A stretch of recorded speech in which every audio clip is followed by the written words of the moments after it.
Faith-based, community-driven streaming media. This is The Voice 17104.com from the Allison Hill District of Harrisburg, Pennsylvania. Now broadcasting community radio from Studio A and community television from Studio B on The Voice 17104.com. Welcome, my brothers and sisters, to the Richard James Show on 17104, The Voice. Greetings and salutations. Welcome, my friends, another week of the Richard James Show. I saw tomorrow marching by on little children's feet, and in their forms and faces read this prophecy complete. I saw tomorrow look at me from little children's eyes, and oh, how carefully we teach if we were only wise. We are truly blessed today, truly blessed to have a gentleman who is a medical doctor and a specialist in pediatrician, but that's not all of him. This is a man who has really captured the soul of life in history. He's going to allow me to call him Doc, because he's truly a doctor, but he's not just a doctor, a pediatrician, a doctor of life. And I've gathered the times that I've talked to this man, I've learned so much about approach to life. Greetings, sir. Greetings, How do you do? How do you do? I'm already getting, if you start seeing me change my color, my face, it's the embarrassment of all of this, this introduction. It's not my lighting, so full disclosure. Dr. Rosario, you are a person, an interesting personality. Seldom do I run into meet a gentleman that has such a history in terms of your medical career, but you broaden your scope in terms of engulfing life. And by the way, brothers and sisters, this man is a photographer. And we're going to be pleased to see some of the wonderful things that he has created. But before we get into that, we got to learn something about the history of this blessed gentleman. Thank God for people like Dr. Rosario. Dr. Rosario, tell us a little bit about where were you born? Where were you raised? I mean, how did you get so involved in so many different things? Please share with our audience. Thank you very much. I want to say that first because I am a little quirky, and because of that, it's drawn some attention over all of my life.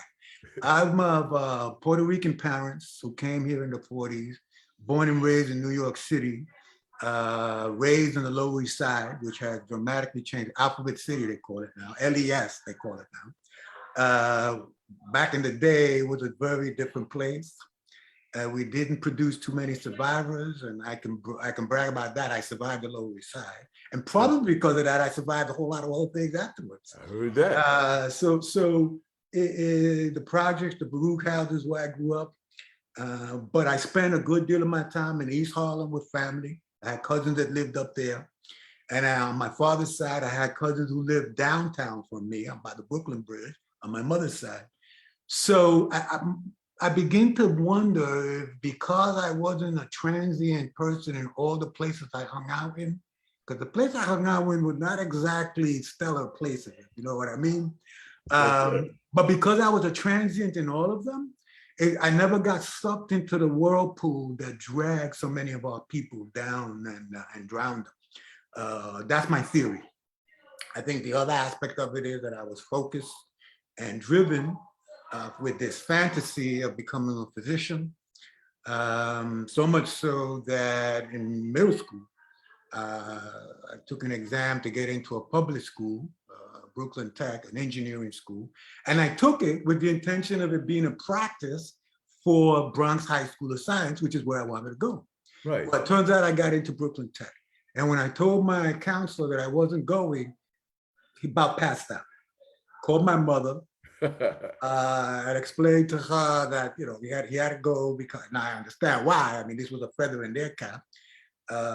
So they made me go to Brooklyn Tech, you know, like the little three munchkins in the Wizard of Oz that are there with standing. I used to go to school like that, angry every step of the way. And it wasn't until I met a physician who told me, you know, kids, stay to school. It'll prepare you. I'm a physician. I went to Tech. And it turns out that it did. It was a school of 6,000, of which there were 300 Blacks and 134 Hispanics, Latinos, total in a school of 6,000.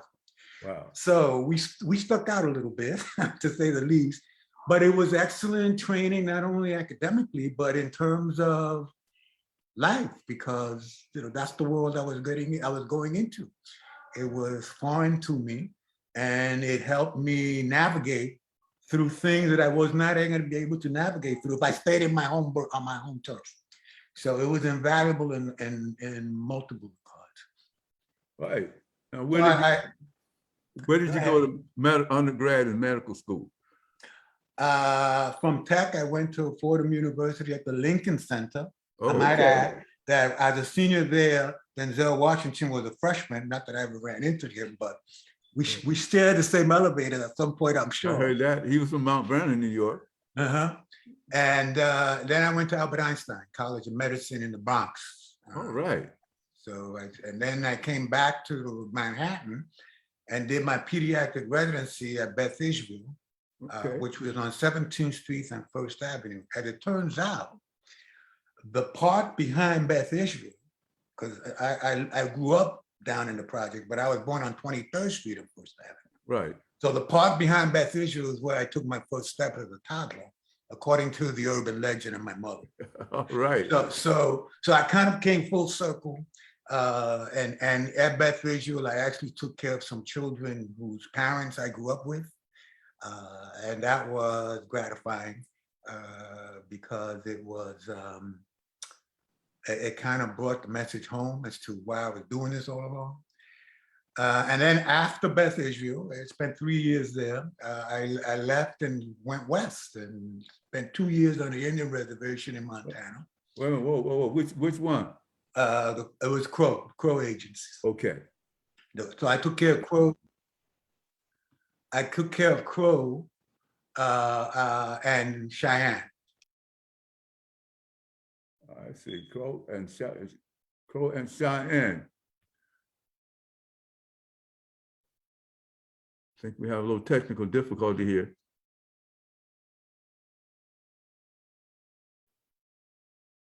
We're in the process. Lost connection, so we'll get him reconnected. Just carry on 1 sec, Rich. Okay, just wait to be reconnected. Okay. You can continue your dialogue. Just give me a second to reconnect him. Oh, okay. This gentleman calling himself doctor. It's amazing the thing he's accomplished. He started out in New York. Eliseo Rosario. He's a Puerto Rican heritage. Hey, you back? So that speaks to my newness at this experience. Okay, the little kid who's not supposed to be touching things, I touched something that I wasn't supposed to, and bam. Well, Sorry wait a minute. Let's you just hit the Native American aspect. Right. I'm very, very interested in that. My background is basically African American and Sioux. Oh, okay. A Native American. My grandfather grew up on a Cherokee reservation in Georgia. Okay. But he was Sioux. And that's the whole history around that. Tell me a little bit about your experience. Now, you say you were on the, was it Crow? Crow Agency was the name of the facility. It was about 2 miles west of the Custer battlefield. So I actually used to ride my bike on the Custer battlefield. It was a life-changing experience because it was after I spent my 2 years at Crow that I began to realize that maybe city living wasn't for me. I had gotten married while I was in college to my first wife. Okay. And and she wanted to leave the city. And in all fairness, I said, okay, I took, the reason I was at Crow was because the federal government, the Indian National Health Service paid for 2 years of my schooling, the last 2 years of my schooling. So I gave them 2 years for the 2 years that they covered. That's how I wound up, thinking that this would take me out of the city, and then I would be able to objectively assess whether I could live away from the city. And it turns out I did, because I got countryside out in Montana.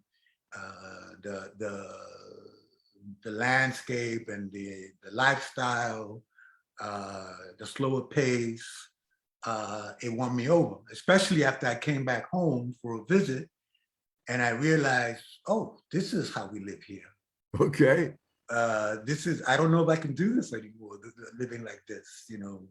And so I opted to stay out of a city environment, which created a bit of a dilemma for me, because my intention was to return to my neighborhood and be a positive influence. That was the driving force behind my going into medicine, and pediatrics in particular.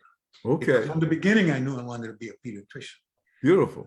But I learned at Crow that people in need were people in need wherever they were, and that the stories were always the same. It's just that the players were different. And so I reconciled that with being able to serve the community in need. It just happened to not be a Spanish-speaking community at the time. Right. Let me just mention a little something. Both of your parents came from Puerto Rico. Is that correct? Correct. Now, Puerto Rico, as I've studied it, are a mixture of different ethnic groups and races.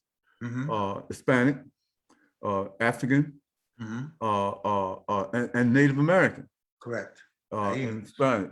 Do you know what your ethnic background mixture is? Interesting. It's interesting because my mom is probably more Spaniard oriented, and my father, I know I have great-great-grandparents who were slaves in Puerto Rico.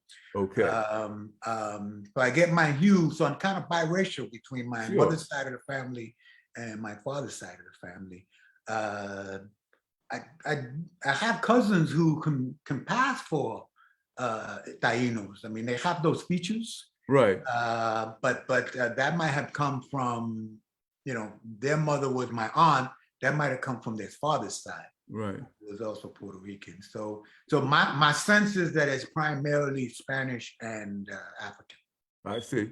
And you know, one thing I love about my good friends who are Puerto Rican is that they don't seem to be so caught up on the ethnicity. That if you're Puerto Rican, you're Puerto Rican. Am I correct? That's correct. Correct. But one of my life lessons was attending a conference in Philly one year where they were addressing that issue.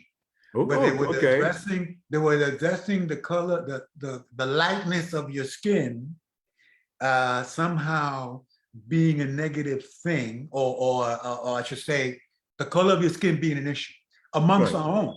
And people started standing up and talking. Now I have first cousins who are blonde and blue-eyed. Sure. And I have first cousins that are Black. And if you don't hear them speak, you don't know that they're Latin. Right. And so I thought everybody was in that same boat, and I'm close to both of them. Right, absolutely. And then, you know, and I'm in the middle, and I'm close to both of them. So the eye opener for me was that it was an issue as much as it was amongst the general public, because I was a little naive in thinking that everybody had the same philosophy as me. So I would say that we, in general, deal with that issue better, but we still have an issue with that.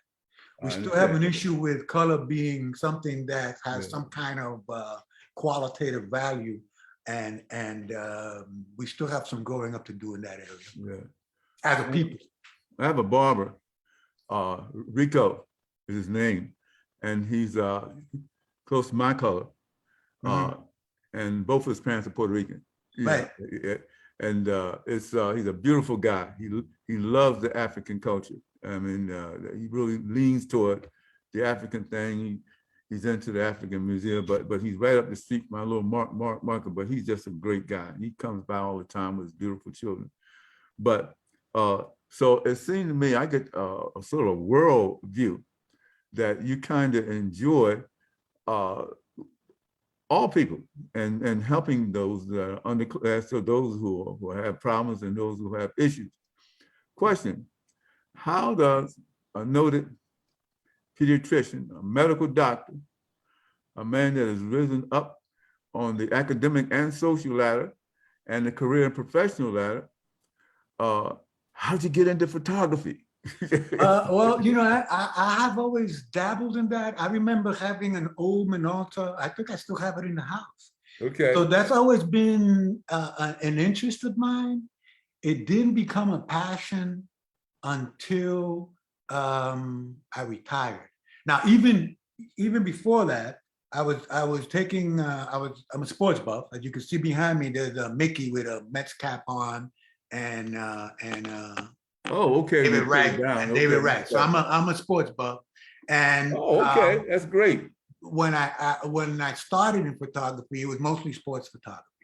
I was into games, and I'd come back from a game, basketball, football, baseball, with 1,200 pictures. And what I have learned, because I drifted from that into nature and wildlife, because what I have discovered is that the pictures, regardless of the game, is the same picture. So what I say is a double play is always a double play, right? Except that the uniforms are different. It's a little different when you go to the park, same park every day, and you see something new, something different, or the same critter doing something else.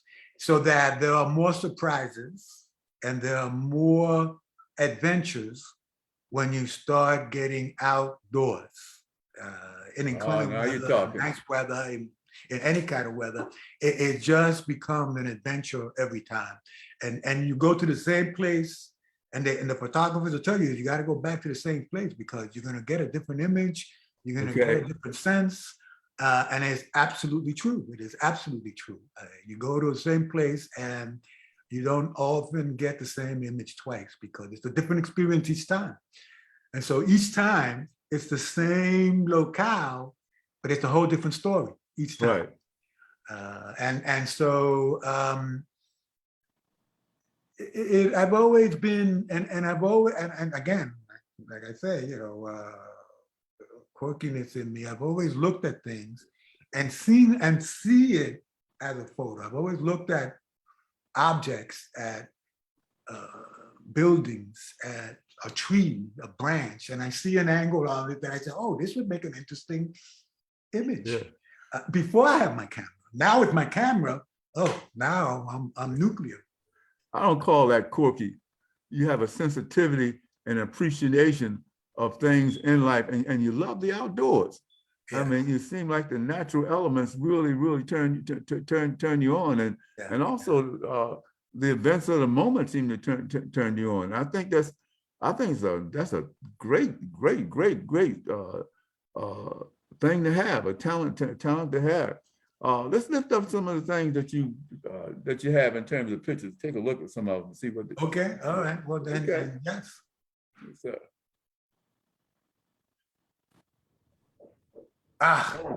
So this picture, and now the original, my original thing, because I haven't, I'm big into music as well, and I'm trying to connect the two so that they're somehow related. I understand. And when I look at this picture, I think of a tune called Muévete, which means move. This young man was, when we went to Cuba, we had this presentation of young people that were demonstrating some of the Cuban rhythms. And these young folks, and they were young, you can see this guy's a very young man, came out and were just dressed up and throwing down Cuban style, which was quite an amazing afternoon. I mean, this was one style. They were doing others. They were doing campesino, the styles of the countryside, where you dressed in white with your kerchief and the woman is dancing. And this was the rumba nightclub kind of style. And it was quite cool that it was so many young people involved. I mean, there was quite a few young people involved. This is a beautiful, beautiful photograph. You know, one thing that I've noticed about Latin American culture is that even though folks speak Spanish and they're Latin American, they have their distinct differences. Oh, no kidding. Yeah. No kidding. Tell me about that, because for example, not knowing anything about Latin music, but I was approached by a band and I played with a Latin African band back in the 60s. I played the congas. And learn a lot about the music, but then I found out that the food, there's a difference in the food. Oh yeah. Oh, it's wonderful food. Oh, Good yeah, God, yeah. Lord have mercy. I love Cuban food and I love Puerto Rican food too. Oh yeah. But I see, and you know, you always go back to, you try to make it taste like your mom's, because the same dish, you go to 5 different houses, the exact same dish tastes 5 different ways. I can believe it. Yes. It's everybody puts their fingerprints on it, and it's theirs. Well, I'll tell you what, my wife is part Mexican American. Her mother was part African and Mexican American, and she loves Mexican food. But their differences is just one, but the cultures and some kind of approach. So you just can't put all the people in one bag, you know. Right. That's yeah. It's analogous to the Asian community, where just because you look like that, it just doesn't. I mean, you just cannot. I mean, you gotta find out who they are to find out where they're from, because it's as varied as a leaf on a tree. I mean, it's just different. Snowflakes, that would be more appropriate. Every snowflake is different. And then you add the element of some of us are born here, some of us are born there. Right. And you got even more mixing going on, and elements that wind up getting nurtured, and identities that begin to formulate that put you on a different path. Yeah. I have some friends. My wife and I have some friends who are Puerto Rican who live in Long Island, and they've introduced to the term Eurekan. Puerto Rican, but raised in New York. My wife was raised in Brooklyn, and believe it or not, her husband he was raised in Puerto Rico, and he moved to Lebanon. And then he later moved to New York, where he met his wife, and they are just, oh my God, they're the most beautiful people you ever meet in your life. They're wonderful, wonderful folk. But there are differences, but there are even cultural differences from the folks who were raised in New York and the folks who were raised in Puerto Rico. Oh yeah, most definitely. But they seem that they love each other to death. They have 3 beautiful, beautiful children. Their son, they named him Richard, and I call him Ricardo. Richard, and he's an attorney on Wall Street. So it's just a wonderful, wonderful culture as I see it. What else do you have in terms of pictures? You got some more? Yeah.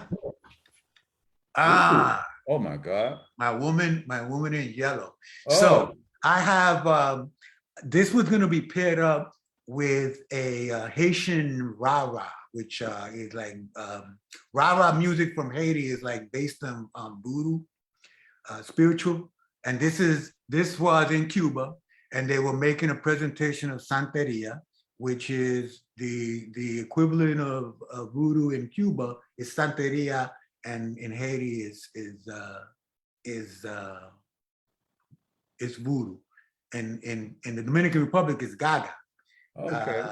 Coperia is what it is in Brazil, all rooted with Nigerian Yoruba religion. Right. So they were making this presentation, and I caught this woman, and she was in a spin. Oh, it was quite a trip. Oh my goodness, it's absolutely unbelievable. Fantastic. and you caught the moment. You got to Yeah, spend. yeah. Oh, you caught the moment, man. You got to be ready. That is absolutely fantastic. That's beautiful, beautiful, Thank beautiful, you. beautiful. Yeah, yeah. I'm trying to put together an art show, and I'm hoping that we'll be able to get some of your work that we can put up and display. But I see the depth of your talent there. Oh, okay, all right. We done moved ahead now. This is a sun. You're never gonna guess. I'm gonna tell you. This is from the hallway from in front of my apartment. Okay. Oh, really? Yes. That's fantastic. The irony is that living just across the river from Harrisburg, Right. exposed to more landscape and wildlife than when I was living in the suburb of Carlisle. Wow. In all fairness, I also have the time now since I'm retired. Time is the variable that really dictates because Right. I mean, it was always around me. I just didn't have the opportunity to go out there. Right. And now I do. And so I'm coming home and I notice the sunset I run inside and I get my camera and I come outside and take this shot. Oh, God. Which because the story, you can create almost any story from this. I mean, it is. So I tell you, it's from in front of my hallway. You're like, get out. I said, yo, yeah, it's from the front of the hallway. But it could just as well have been out camping out there in Montana for that matter. And you have to have an eye of appreciation of what you're looking at. I think that's the thing that has been mentioned the most. And now as I'm learning the technical aspect of it, which is now my next passion, is trying to get. But the eye is not something that you're going to get from places. I mean, you already got that. So now I'm reinforcing that with actual science, the science of, because there's the doctor coming out of me again. The science of photography, I'm trying to bolster up the art side of it so that the two complement each other.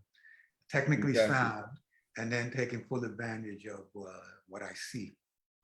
I just watched the movie on Mahalia Jackson and learned that she never learned how to read music.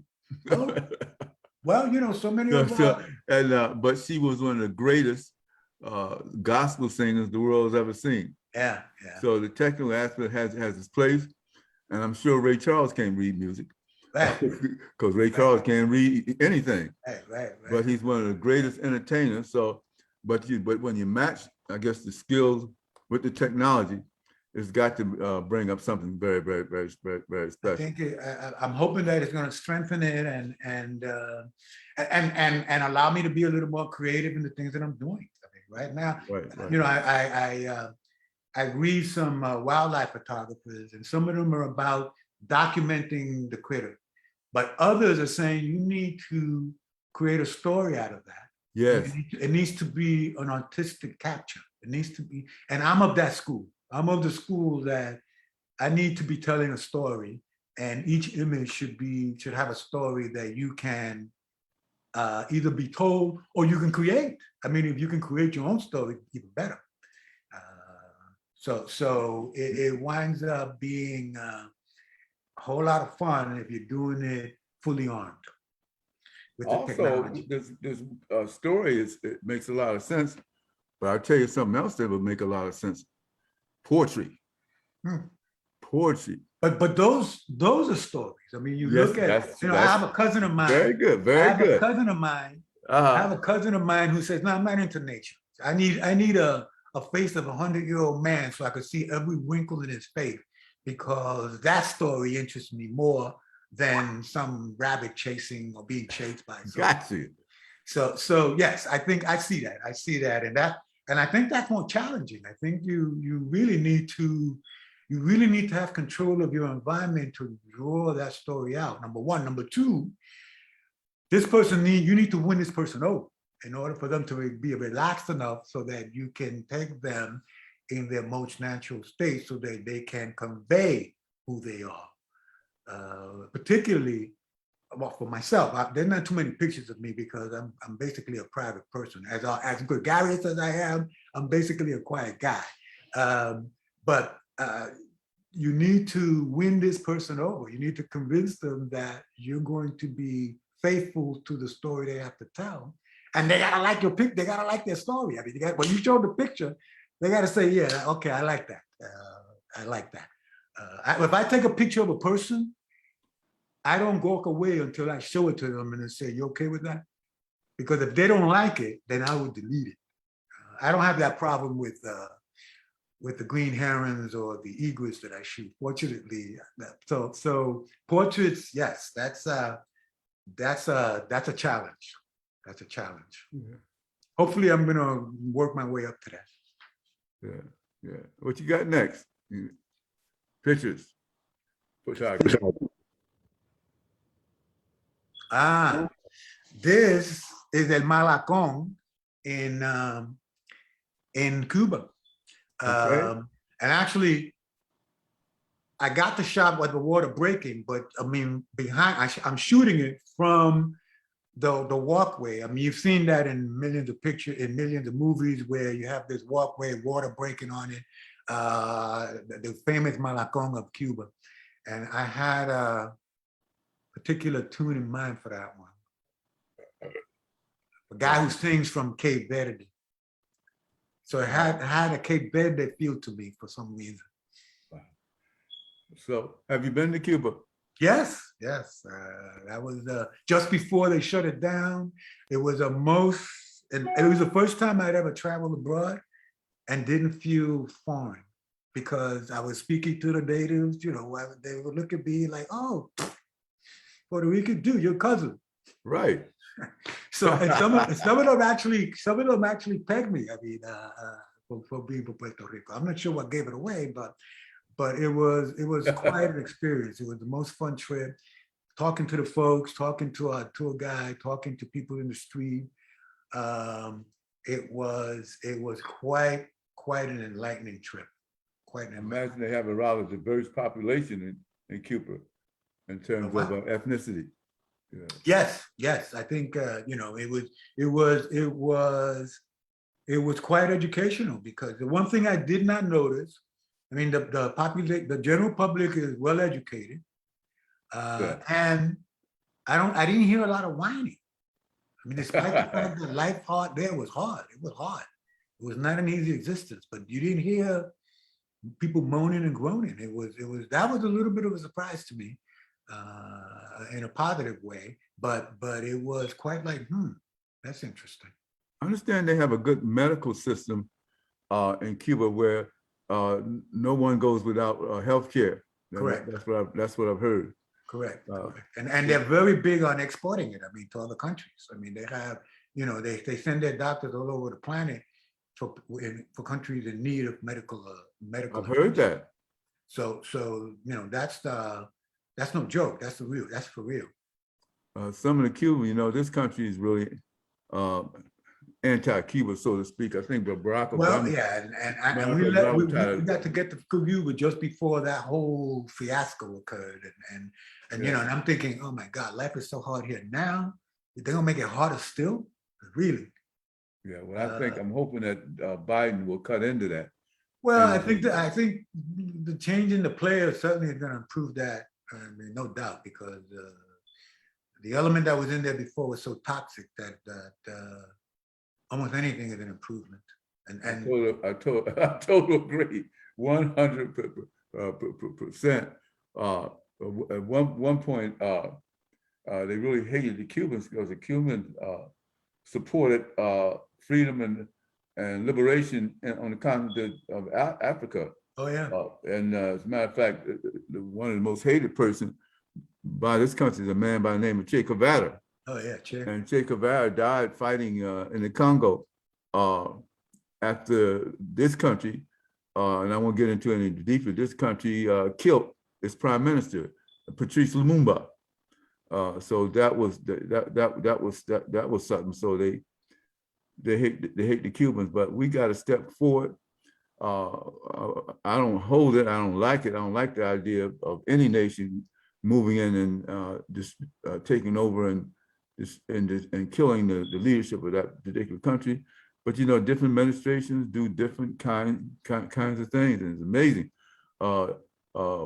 They say black votes matter, every vote matters. You know, everything that we do matters. We have to be very, very conscientious. But you seem to have a full grasp of, and I call it life journey, the soul of man, the heart of man, in terms of what he is.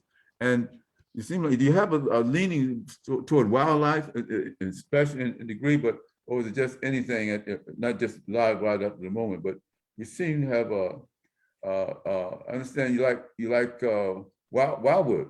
Yeah, Wildwood has been a haven for me because I go there pretty regularly, and that's why I know that every time I go, it's a different experience, it's a different image.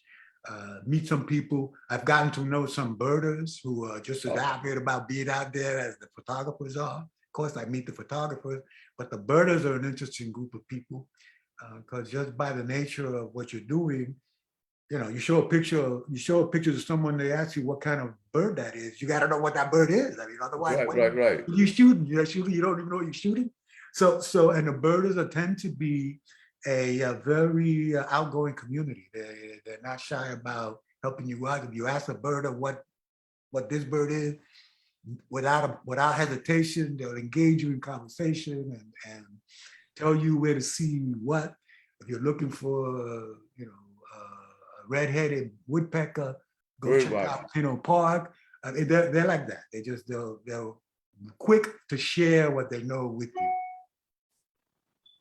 It's a very interesting community. It's a good role model for the rest of us. There's so many different species of birds. Oh, and, yeah. and animals. You know, there are animals also. There's snakes. Yeah. I mean, there are different animals out there. So there's a world out there. There's a world out there, and but one has to be sensitive about that world. You know, and see the details, see the beauty, and it appears that you have all of that. And there is a lot of natural things. I live, and we got to have you guys over the house. I live out in what they call Fishing Creek Valley. And we bought some acreage about 27 years ago and built a house. But I've seen it all. I've seen the snakes. Yep. I've seen the bears. I almost daily see the deers walking through the property. But I love it, man. Yeah. I love it. I'm gonna tell you, yes, I love it. I love it. But that's right. You've been out there, been out here. But we gotta have maybe you guys come and spend some time, and then you can walk through that place, and you can find with our creek. We have a lot of folks a lot of animals that just feed in the creek. But it's a fun kind of thing. Yes, sir. Well, okay, I'm a little greedy. You got some more pictures. Let's see. Oh, here's Amani. This is a shot from the Amani Festival. Okay, let's talk about Amani. Okay, right. yeah. Floyd Stokes, who you know, used to own a record shop in Carlisle. A Super Reader, yes. And I used to go to his shop regularly because I was a music collector. And he noticed that what I had an interest in was off the beaten path. So he had this brainstorm about bringing a multicultural festival to Carlisle and said, would you be interested in heading the entertainment? Because I don't know anybody who's got as broad a musical palette as you do. Because you're listening to stuff that I don't even know what this stuff is, some of it. So I said, sure, I'm in. I can do that. So for the next 14 years, wow, Floyd and I worked on Amani, bringing it to town every year. And I was in charge of the music. And my thing was to always keep it varied, always keep it different. Nothing was off limits. We hit our high water mark one year when we got a grant and we commissioned a piece written for the festival called Gonna Make Me a World, where we had Korean percussionists, we had Eastern Indian percussion, we had a sitar player, which is an Indian stringed instrument. Oh yeah. We had pan drums, a brother who came in and played the balafon. And then we had a choir group from Pittsburgh that sang. So it was quite a spectacle and was at the heart of what Amani was about, this mixture of people making a song together, which was always our message. From my perspective, it was always the intention of exposing our young to things different, because everyone was afraid of things different. We don't know what it is, and because it's different, it can't be good. I said, and our point was, well, it's different because it's different, but you don't know if it's good until you experience it. And the message came home to me one day when this man was kind of bopping and swaying to a Puerto Rican band out of Philadelphia. Okay. They were playing plena, which is the country sound of Puerto Rico. And this guy, this white guy, I mean, he's kind of, and he kind of, I'm walking past him, he says, who are these guys? So I tell him, these are the pleneros from 21, Plenero 21 from Philadelphia. And this is the kind of music they're playing.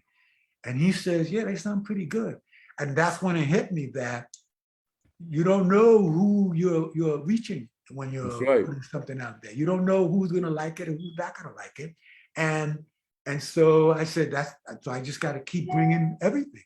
Yes. Because somebody here is gonna say, oh, that's great. I never heard of that before.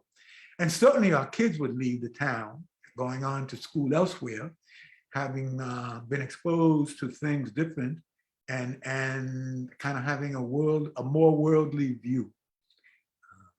And so when they go to whatever school function and they're introducing this foreign instrument to them, they can say, oh yeah, I saw that in Carlisle.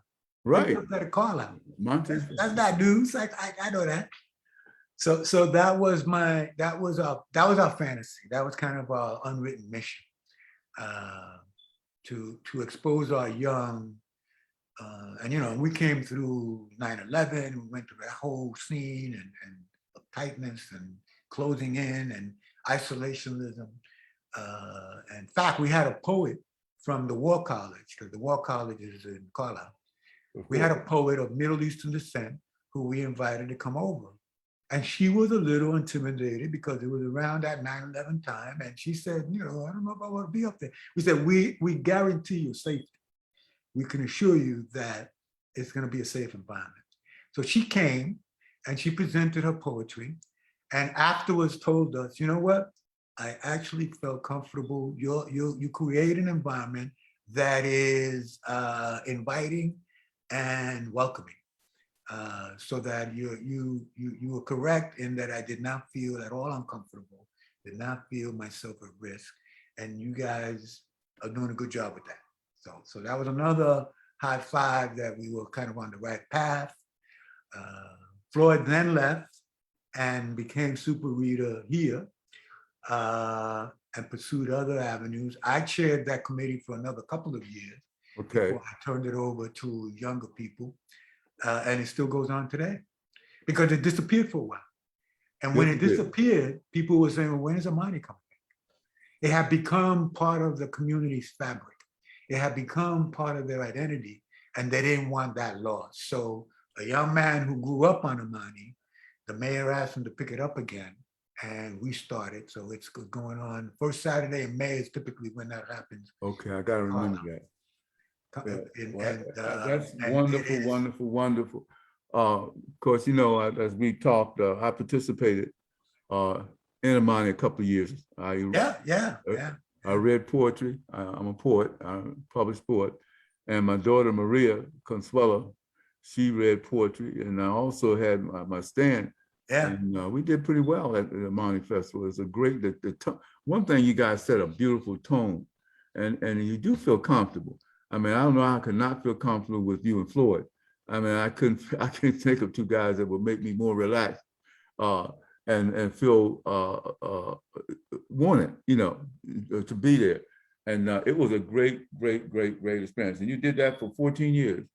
Yep, that was my stint was for 14 years, and out of that, Floyd, in his infinite networking, established a connection with the college, Right. and he got a 2-hour time slot at the radio station. So he was going to do an hour of jazz, and I was going to do an hour of international music as a way of promoting Amani, which was, of course, that's for the month, 2 months maybe, your program. But the rest of the year, you got to do other things. And Floyd never did his hour. My hour became 2, and I'm still doing that, which is my primary source of mental health therapy, my radio show. Well, you give us your call letter so people can listen in. Uh, How they find you? I'm on. Your If show. you go to the Dickinson website, WDCV 88.3, the voice of Dickinson College. That's the. So when I see the voice here, that kind of brings to mind my own radio experience, and which is still a blast. I've been doing that since 1997. Wow. And it still recharges me for the next week. I mean, 1997. Boy, that's 23 years. Yeah. Wow. Now, did you? It's a ridiculous question, but did you practice medicine in Carlisle? Where did you practice? Yeah. I was a member of a group called our Pediatric Associates for the 32 years I was there. All right, 32 years. You practiced for a while, and there. So that's kind of home. That's great. That's fantastic. Do you think?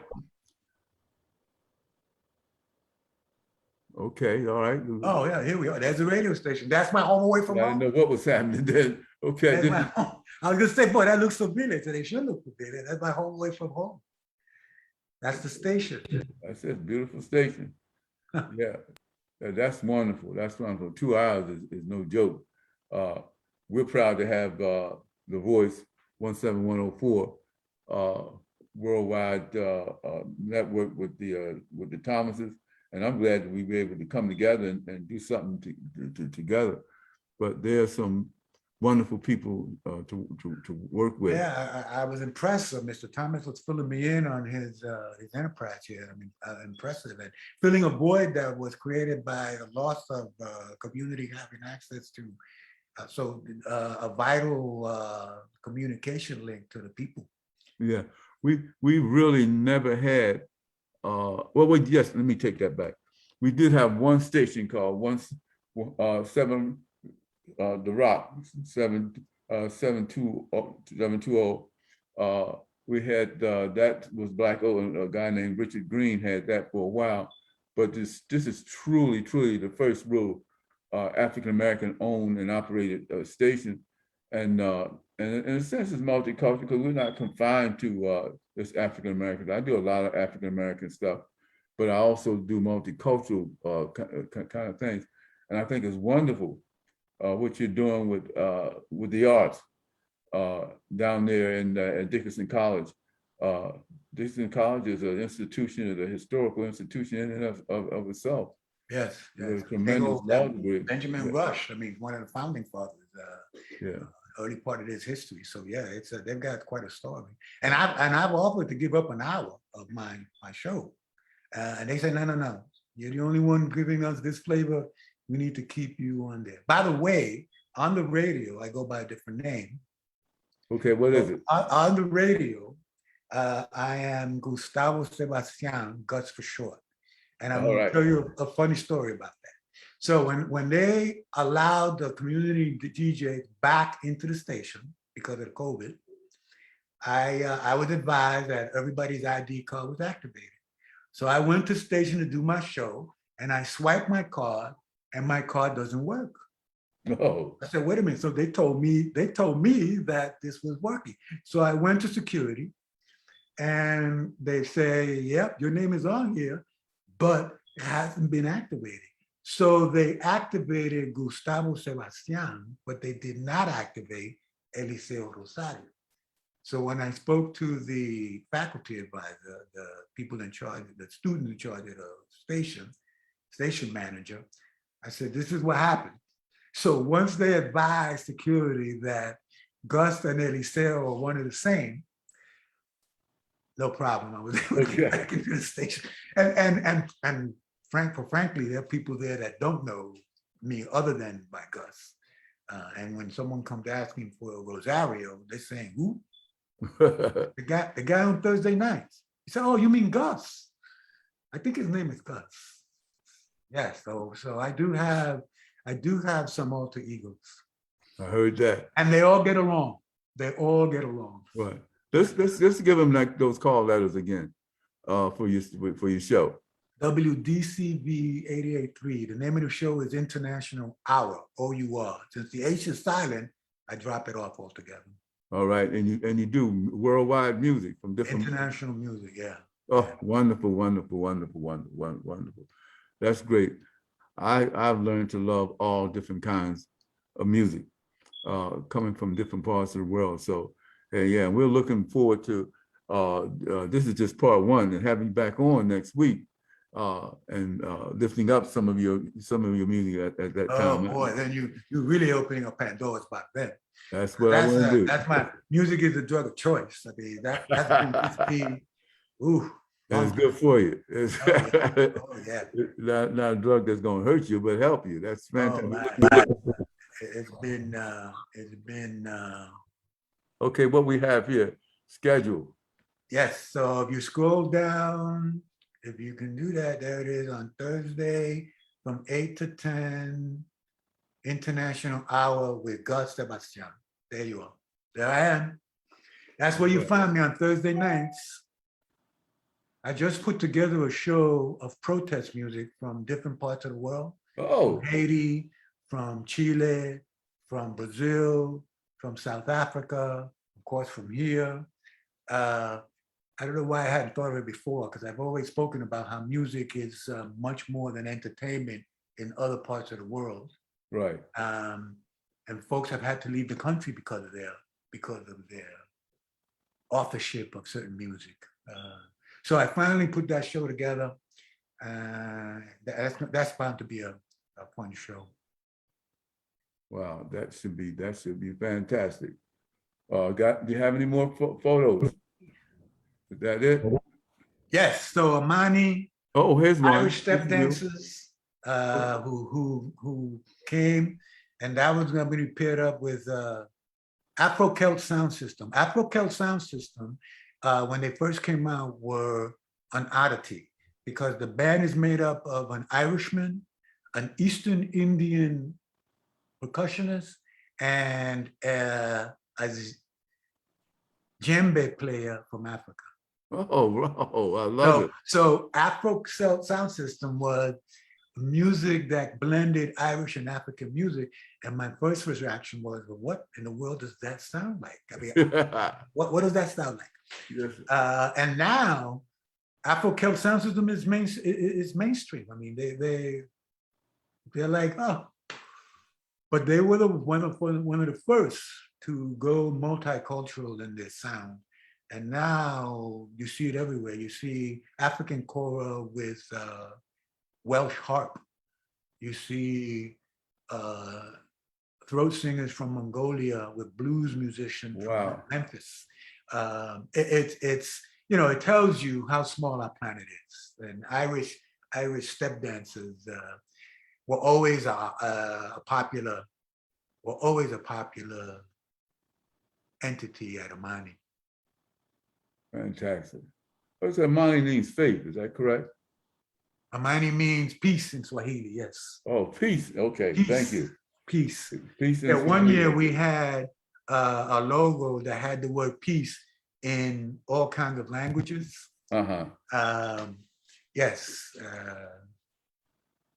that was Floyd's intent, to try and bring peace to the community through our bringing people together. And well, it's certainly we're in an era where it is certainly needed. Yes, I love that old song. All we're singing, give peace a chance. That hasn't changed. I mean, when we were in the midst of the 9/11 debacle, we thought we'd seen the worst of it. Little did we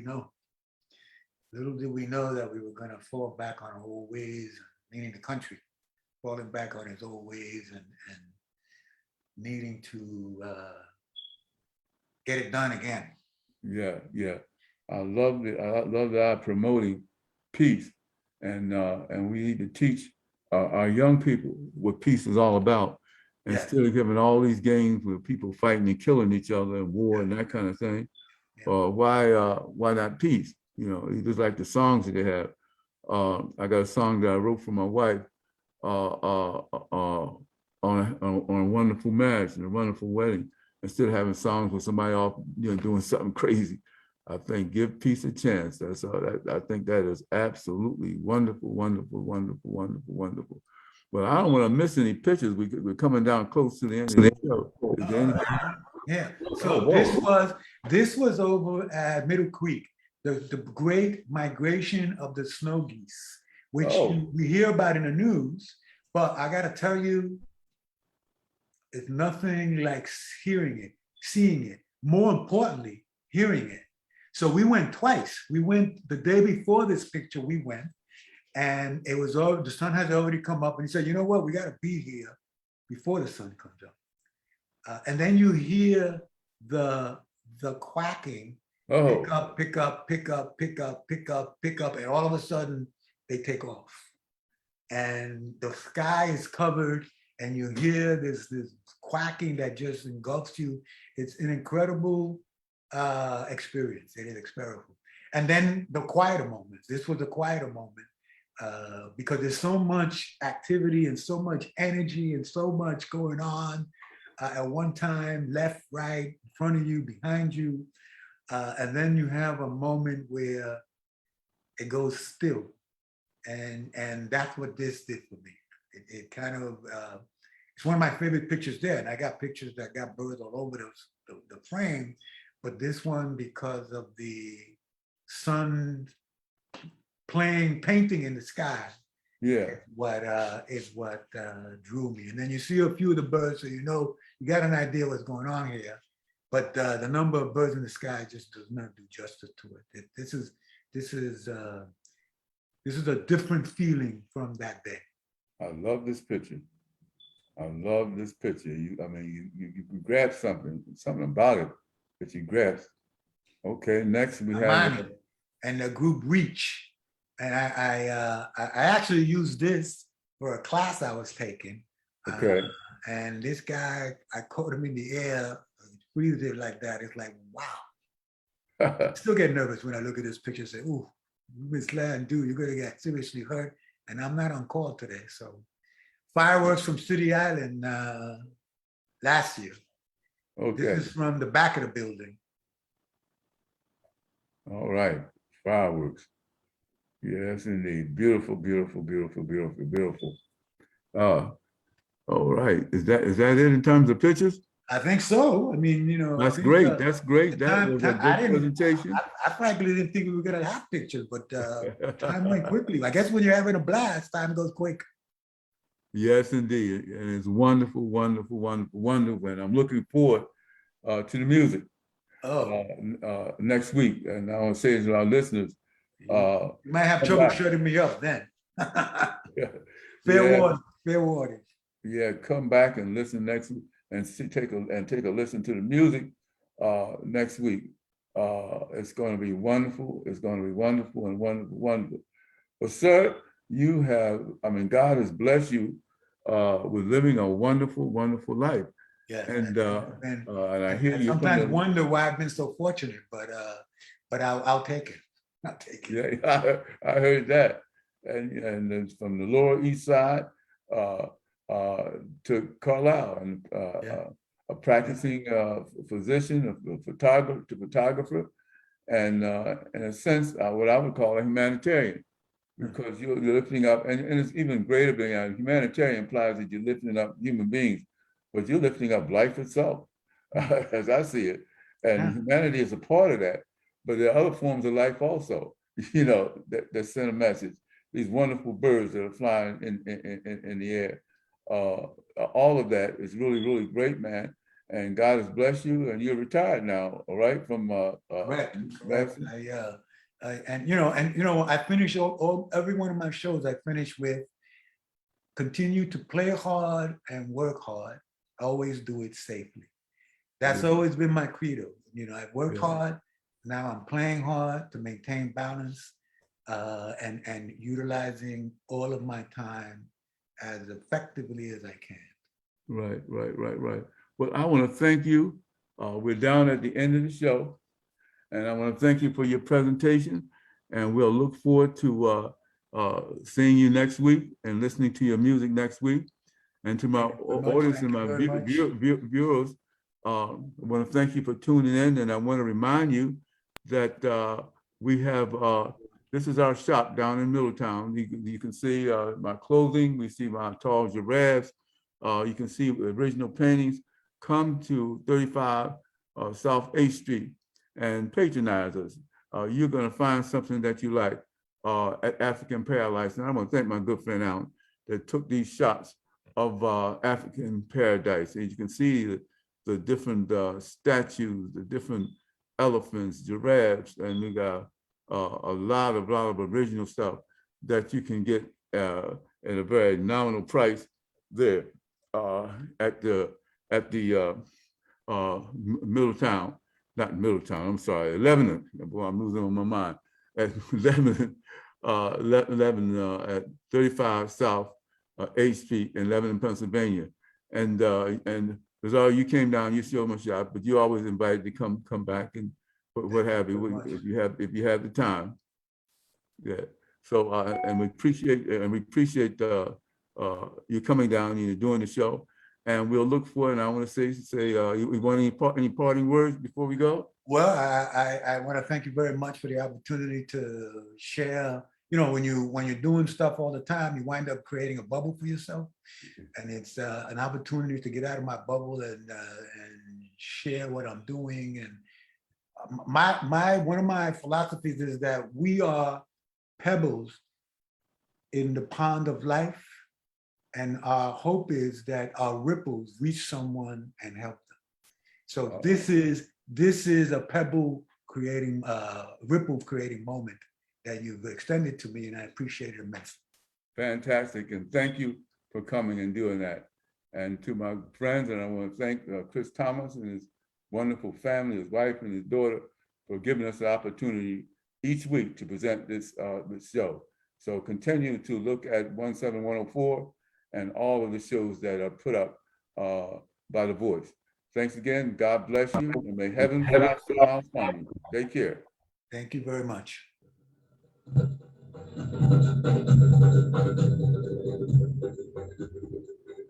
Thank you again for tuning in to the Richard James Show.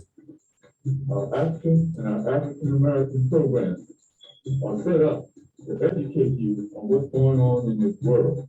And thank you for taking out the time to listen.